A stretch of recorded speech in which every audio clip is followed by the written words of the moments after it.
Welcome to the AI for Career Success video overview by Kurt Robbins, where we help you get smarter than your competition. Today, we're diving into a really interesting Thanksgiving speech. This overview, which was authored by Kurt Robbins on November 27, 2025, is based on a transcript from an NBC 10 Boston video. It captures a speech that U.S. Vice President J.D. Vance gave to soldiers at Fort Campbell, Kentucky. And let me tell you, it takes a sharp and pretty funny turn to question one of America's most cherished traditions. So let's break down his argument. All right, so Vance kicks things off by arguing that Thanksgiving is really in a class of its own.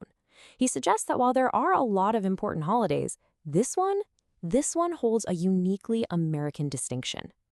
And to frame this idea, he puts Thanksgiving right up against Christmas. I mean, think about it. Christmas is a global religious holiday, celebrated by nearly 2 billion Christians all over the world. But Thanksgiving? That, he says, is a uniquely American thing. It's a tradition that is distinctly national. And this distinction is actually the foundation for his entire argument about American identity. And from that idea of a unique American identity, he pivots to the controversial centerpiece of the Thanksgiving table itself, the turkey. This is where it gets good. He throws this question directly to the soldiers in the audience, and, by extension, he's asking all of us. Be honest with yourselves, he says. Who really likes turkey? It's such a simple question, but it's designed to make you stop and really think about a tradition you've probably never even questioned. And for anyone who might have raised their hand, claiming they just love turkey, well, Vance has this very blunt and pretty hilarious response. This is the exact moment the speech goes from a standard holiday greeting into something way more memorable. I mean, he's joking, of course, but he's also making a serious point about what he sees as a kind of collective white lie. So, how does he prove his case?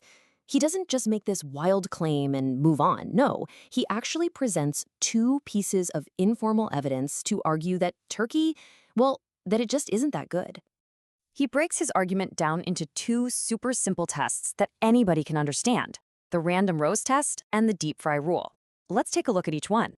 The first test is brilliant because it's so simple. Vance asks, when do you ever just decide to cook an 18-pound turkey outside of Thanksgiving?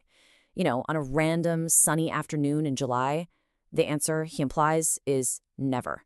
And that's his whole point. If it were truly a delicious meat, we'd be eating it all the time. But we don't. His second piece of evidence is the deep fry rule. The logic here is that any food that requires deep frying to be palatable is probably inherently flawed. And what's so great is that he openly admits that he himself plans to deep fry a turkey, basically using his own actions as proof that the bird needs some serious help to taste good. He really builds his case by directly comparing turkey to chicken. Turkey, he argues, needs crazy things done to it, like deep frying. Chicken, on the other hand, is, in his words, good all the time. Sure, you can deep fry chicken, but it doesn't need it to be good.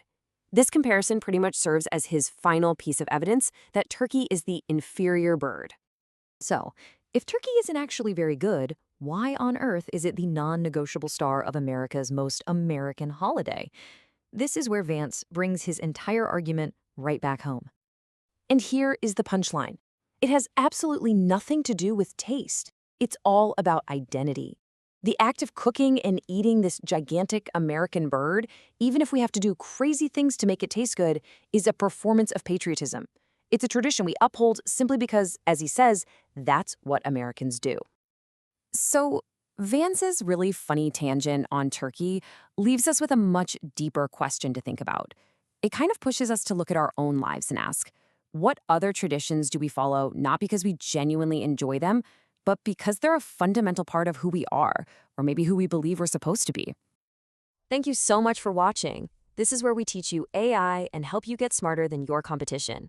If you found this breakdown interesting, be sure to subscribe to the AI for Career Success YouTube channel. And hey, go ahead and like, comment, and share. It really helps us reach a wider audience. We'll see you next time.